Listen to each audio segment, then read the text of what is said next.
Oi, pessoal. Vamos retomar com a Sabrina a segunda parte da exposição dela, tá? Pronto. Chamar você, Sabrina.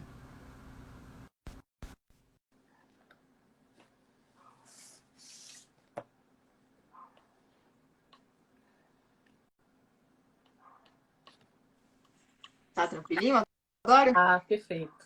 Perfeito. Ai, meu Deus. Ótimo, bem melhor. Com Tímida, tudo acontece. Até a internet cai, cai. ossos do ofício nesse período de quarentena. Vai lá, Sabrina. Parou no relatório Kissinger. Beleza. Então, esse relatório, na verdade, era um memorando, né? Ele, então, tentava argumentar,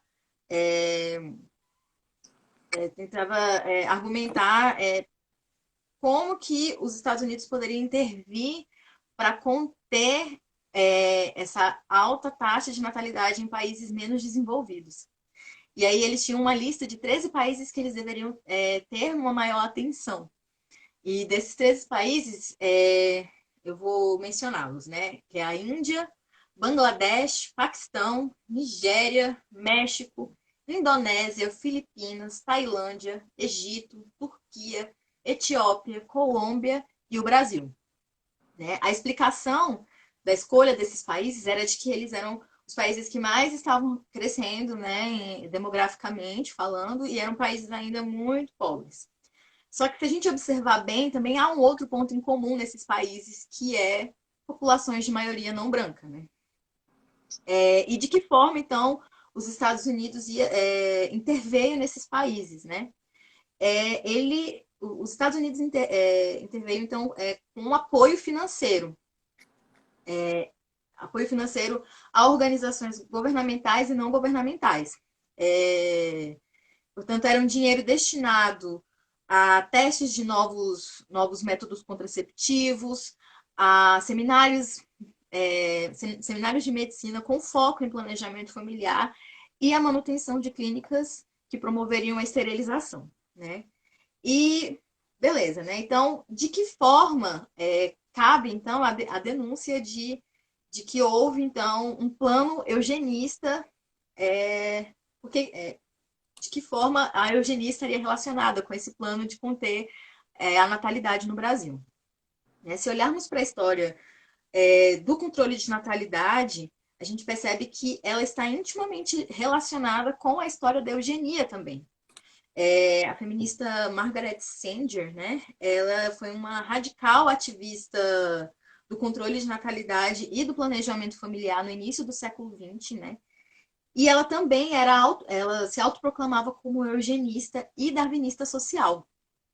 Ela acreditava na segregação e na esterilização como formas de eliminar o que ela chamava de ervas daninhas da humanidade, e que seriam os criminosos, né? O que eles chamavam de débeis mentais, e os pobres. Ela também, como boa darwinista social que era, ela condenava a filantropia e programas governamentais que visavam dar apoio a comunidades mais de baixa renda, porque ela acreditava que eram formas de manterem vivos essas pessoas que não teriam capacidade de sobreviver naturalmente, né? Era uma postura antinatural, né? Então ela também condenava a filantropia e etc. Né? E ela era uma profunda admiradora do malthusianismo, sendo ela própria quem fundou o neomalthusianismo. Né? É... Então, o controle de natalidade proposto pela Margaret Sanger era um órgão da eugenia. E num dado momento, ela até diz assim: a eugenia me parece ser valiosa em seus aspectos críticos e em seus diagnósticos, ao enfatizar o perigo da irresponsabilidade e da fertilidade descontrolada do incapaz e do débil mental que estabelecem um desequilíbrio. Né? Isso parece até bastante com o que vai ser retomado já nos anos 80, nos anos 50, até os anos 90, né, para defenderem a esterilização dos mais pobres aqui no Brasil. Né? Nos anos 50, quando a eugenia já era alvo de crítica e de repúdio mesmo, né? Porque já havia acontecido a condenação dos casos de eugenia na Alemanha nazista, então havia todo um constrangimento e um certo silêncio para mascarar o envolvimento de quase todos os países da Terra que adotaram a eugenia de alguma maneira, né? E nesse momento não se falava mais em eugenia, mas as ideias eugenistas elas se mantiveram com uma nova roupagem. E a própria Margaret Sanger, em 53, ela fundou a Federação Internacional de Planejamento Familiar, que por mais que não tivesse exatamente as mesmas propostas de organizações que ela se envolveu no início do século XX, no auge da eugenia, ela dizia que não tinha como se desvencilhar de certos princípios eugenistas. Essa federação internacional, essa que ela fundou, ela foi apontada na Comissão de Esterilização de Mulheres Brasileiras como uma das fundações que estava financiando projetos de planejamento familiar no Brasil. Além da Federação da Margaret Sanger, uma eugenista, também temos o envolvimento do Conselho de População, que foi fundado pelo Rockefeller III, que vinha também de uma família, né, os Rockefeller, que todo mundo, né, já ouviu falar, que sempre esteve envolvido também com a eugenia nos Estados Unidos, sempre financiou pesquisa eugenista, e a fundação desse Conselho de População, ele veio desde o princípio com essa mentalidade também de promover o controle de natalidade no mundo inteiro. E no Brasil, né, ele esteve relacionado com pesquisas de aperfeiçoamento de métodos contraceptivos e dentre eles o cobre DIL, o DIL de cobre T, né, e o Norplan.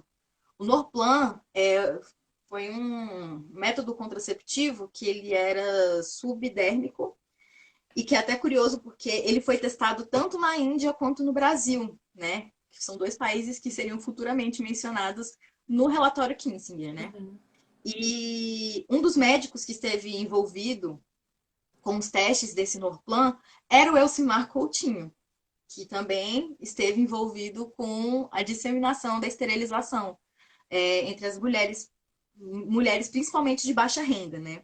Então, os testes do Norplan foram denunciados como irregulares, porque ele não atendia aos procedimentos clínicos e éticos, né, de assinar corretamente, né, o termo de responsabilidade das mulheres que aceitavam, né, os testes. Então, muitas mulheres não liam o termo de responsabilidade e assinavam mesmo assim.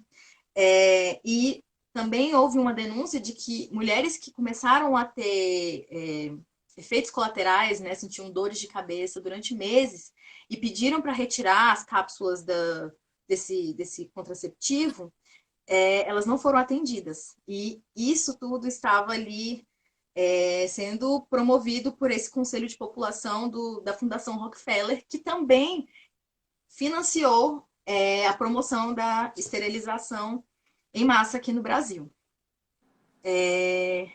Esses foram só dois exemplos, assim, tem muitas outras instituições envolvidas no financiamento, né, desse grande projeto de esterilizar as mulheres brasileiras. Mas esses dois são muito emblemáticos justamente pelo envolvimento que eles sempre tiveram com a eugenia e com esse plano de internacionalizar essa higienização da raça humana, né? Então, desde os anos 50, o Brasil tem sido campo de pesquisa dessas organizações internacionais que promovem um suposto planejamento familiar, mas o que assistimos, de fato, era um controle de natalidade antiético, racista e classista.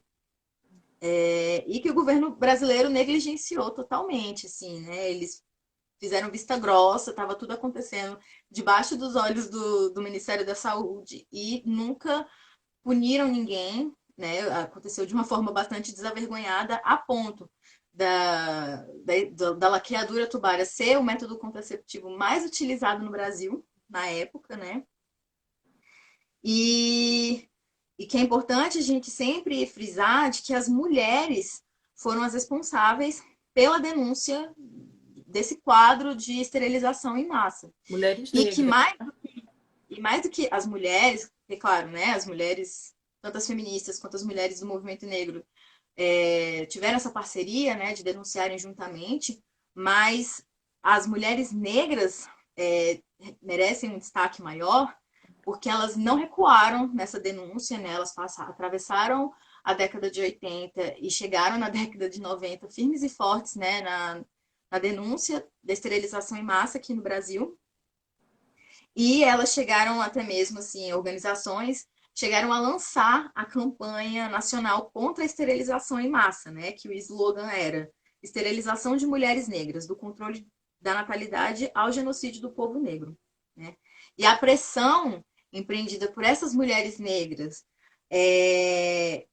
para que se tomassem uma atitude, para que interviessem, né, nesse absurdo, foi responsável pela instalação da comissão, né? E que se não fosse essa comissão, provavelmente demoraria muito para que se regularizasse a esterilização, né? Que só depois da CPMI de 92 que finalmente deram pé para a lei de 96 que regularizaria a esterilização aqui no Brasil e tentaria conter essa prática antiética, né, que estava acontecendo aqui no Brasil.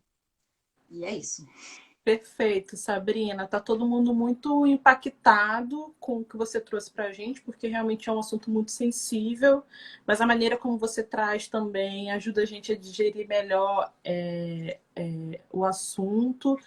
Desde da nossa primeira parte, que já está gravada e já está disponível para quem quiser ver de novo ou ver pela primeira vez. Tá todo mundo elogiando bastante, elogiando também a sua colocação no tema. A professora. A Fera Mastigada perguntou se houveram esterilizações compulsórias. E aí a professora Ana Flávia Baixa até disse que sim, que muitas, e que a lei que você trouxe para a gente foi para impedir isso também, né? Se você quiser falar mais sobre isso. E tem um comentário aqui interessante também da Dandara, em que ela pede algumas referências bibliográficas sobre o tema, porque ela trabalhou com maternidade de mulheres usuárias de crack no TCC dela. Se você puder trazer algumas referências que são importantes dessa temática, seria interessante. Não, beleza. Sobre casos de esterilização compulsória, no relatório da comissão mesmo, nós temos o caso da Sônia Beltrão, que foi uma arquiteta carioca, que ela narra que ela foi esterilizada sem o consentimento dela na maternidade 15, né, lá no Rio de Janeiro, que era uma maternidade conhecida por receber muitas mulheres de baixa renda, então era um hospital público, né? E durante o parto cesáreo dela, esterilizaram ela sem o consentimento dela. Ela só descobriu isso porque durante a visita de alguns médicos, os médicos, né, vão fazer a ronda ali na enfermaria, comentaram que ela havia sido laqueada, achando que ela não entenderia, né? Não estava imaginando que ela era arquiteta e comentaram isso na frente dela e foi quando ela descobriu que ela havia sido laqueada.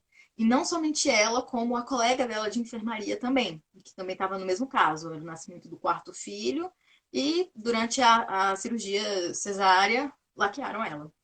E é curioso, assim, porque ela tomou conhecimento, ela denunciou o médico e as consequências foram mínimas, né? Teve todo um processo que demorou bastante para andar, porque o hospital não queria se responsabilizar, jogou isso pro. Como é que fala? Como é que é? CRM? Né? Que é o RM. conselho, né? Sim. Né? O conselho dos médicos, né? E aí o que fizeram? Né? Só fizeram uma advertência, né? E ele ficou um mês sem poder exercer a medicina. O que ela queria era que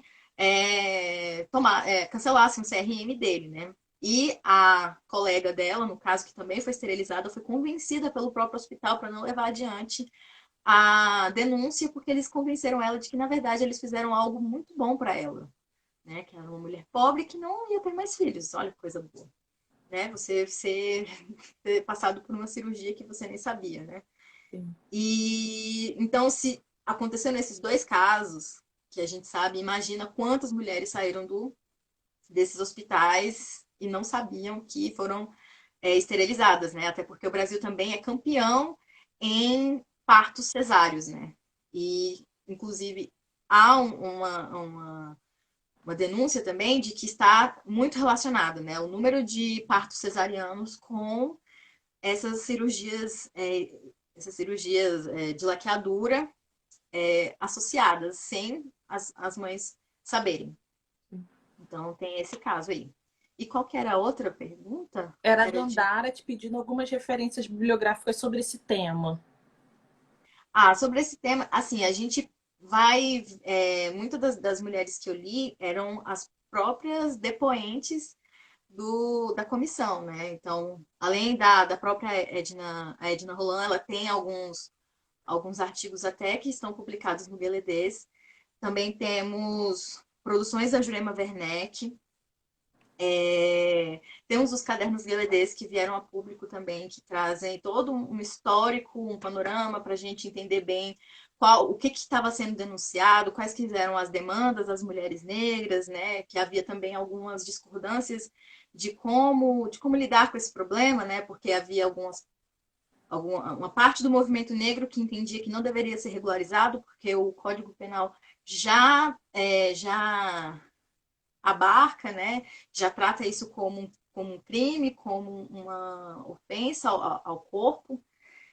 Outra parte do movimento negro já entendia que deveria regularizar para que pudesse para que pudesse vamos dizer assim, reduzir a quantidade de mulheres muito jovens em idade fértil que estavam sendo impedidas de terem filhos, né? Então, elas tinham algumas propostas, então, sei lá, a idade mínima, né, na época que eles propunham, era que fosse 30 anos, né? A própria ideia, que alguns setores também é um pouco polêmico, era de que o homem não, que o marido ou a esposa também autorizasse, né, para que pudesse esterilizar, etc. Então, já falei, a Edna Roland, a Jurema Werneck, tem os cadernos de L10, né? Aí tem a Elza Bercó, que é a demógrafa responsável pela pesquisa, né, do IBGE, do PNAD também, que vai trazer todos esses dados estatísticos da natalidade aqui no Brasil. Tem a Maria Bethânia Ávila também, que ela também ela também depois na comissão, e que todas elas, muitos desses materiais, eles foram anexados ao relatório, né? Mas, assim, a gente não tem acesso, mas todos eles também foram utilizados para produzir o material do relatório. Então, o próprio relatório, ele traz algumas informações também, apesar de serem muito resumidas. Sim, claro. A Gisele faz uma pergunta que eu acho interessante, mas se você puder responder bem rapidinho nos próximos 3 minutinhos, ela pede para que você comente um pouco mais sobre a participação do Elzimar Coutinho, que você mencionou. O Elcimar, né? Isso, exato. Comentar, mas é porque, assim, o Elcimar Coutinho, que ele é um médico ginecologista, né? Ele é uma figura, assim, ele é polêmico, porque ele é uma figura de peso na ginecologia, justamente porque ele esteve envolvido com as pesquisas de desenvolvimento de métodos contraceptivos, porque ele é visto como uma pessoa muito humanitária, porque ele está preocupado com o bem-estar dessas mulheres pobres que têm um filho atrás do outro, e então ele tem um pouco essa. É difícil, assim, ele tem essa. Ele é um pouco blindado, né? E que se não fosse o olhar mesmo do movimento negro, principalmente, de apontar essas controvérsias, né, da própria campanha dele e das falas dele, das produções que ele sempre tenta trazer nessa linguagem neutra da classe, mas que, no fundo, ela é racial, principalmente considerando que ele é um médico baiano, né? O seu público ele está de Salvador, né? Que é um estado majoritariamente negro, e ele é um médico branco. Enfim, eu não tenho tantas informações sobre ele, porque não é muito fácil, mas tem é, produções dele, tem uma denúncia das práticas do Elcio Coutinho na revista Mulherio, né, que era uma revista feminista dos anos 80, que tem todas as edições na internet, é fácil de acessar. Uhum. E nas últimas edições tem uma denúncia sobre ele, todas envolvidas com direitos reprodutivos e etc. Perfeito. Eu vou fazer agora a última pergunta, a pergunta da Gabriela, para a gente poder fechar. Ela diz que não sabe se tem muito a ver com o que você está trabalhando, com o período que você está trabalhando, mas que ela ficou pensando sobre problemas uterinos e os médicos retirarem o útero ou os ovários das mulheres negras. E aí ela pergunta se você sabe dizer se há algum estudo sobre mulheres que tiveram seus úteros retirados por problemas que tecnicamente seriam simples de serem resolvidos. Cara, eu não tenho, assim, na minha pesquisa, eu não encontrei nenhum material sobre isso. Sim. Mas, recentemente, eu cheguei a ver uma notícia de uma mulher, se não me engano, da África do Sul, que ela teve seu útero retirado no nascimento do primeiro filho dela, e que 10 anos depois, quando ela foi tentar ter um segundo filho, ela descobriu que o útero dela havia sido retirado, né? E eu, sinceramente, não acho que esteja desassociado, assim, Uhum, dessa ideia do impedimento do nascimento de pessoas negras mesmo, né? claro, Isso, a gente não consegue imaginar isso acontecendo, não sei, na Alemanha. A gente claro. não consegue imaginar isso acontecendo no Reino Unido, né? Então, eu não sei dizer assim, eu não encontrei nada na minha pesquisa sobre isso, mas eu acho que a ligação entre essas práticas não, ela existe. Claro, claro. Bom, Sabrina, eu vou encerrar aqui a nossa participação por hoje aqui na jornada, te agradecendo muito pelo que você trouxe para a gente. A expectativa que eu tinha de te ouvir foi totalmente superada. Gostei muito, vou procurar. Acredito que quem te ouviu também. Eu encerro então, pessoal, essa última participação da jornada hoje. Lembrando que, infelizmente, a jornada termina amanhã. E amanhã a gente tem mais 5 apresentações, então a partir das 4 da tarde. Então acompanhe o perfil da Rede de Historiadores Negros, porque ainda tem esse último dia para gente fechar. Sabrina, muito obrigada, viu? Obrigada Eu a que todo mundo que agradeço. acompanhou a gente até agora. Até a próxima. Tchau, tchau. Até. Tchau.